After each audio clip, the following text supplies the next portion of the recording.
నెల్లూరు జిల్లాకు సంబంధించి చూసుకుంటే మంత్రి నారాయణ సొంత ఇలాకాలోనే డంపింగ్ యార్డ్ను గ్రీన్ పార్కుగా మారుస్తామని చెప్పి మళ్ళీ సగం నగరం చెత్తను అక్కడే పారబోయడంపై ప్రజలు తీవ్ర ఆగ్రహం వ్యక్తం చేస్తున్నారు.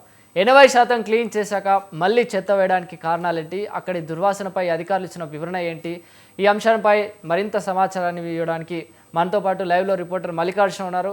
మల్లికార్జున, చెప్పండి.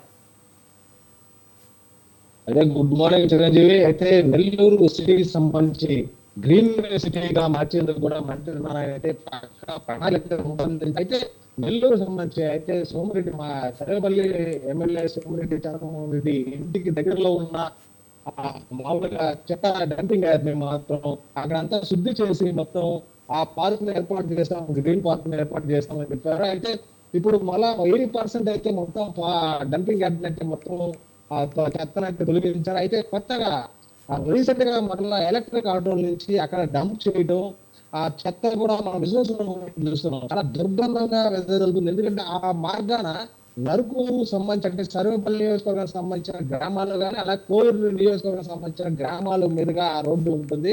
ఇది ప్రధాన రహదారి ఉంటుంది.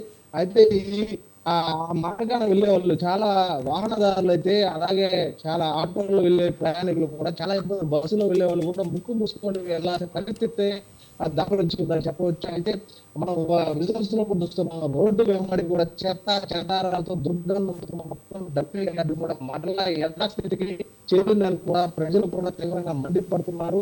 అయితే ఇక్కడ డంపింగ్ యార్డ్ తీసివేస్తామని చెప్పి కూడా మరలా ఇక్కడ చెత్త వేయటం, మళ్ళీ ఇక్కడి నుంచి తెలుసుకొని మరలా సొంతాల డంపింగ్ యార్డ్ ఏమిటి అని కూడా ప్రశ్నిస్తున్నారు. ఎందుకంటే దాదాపుగా చాలా ఇబ్బందులు పడడం ప్రజలు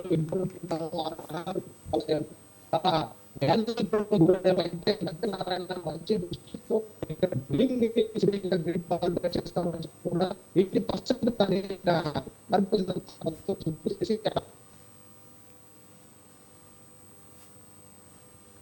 రైట్.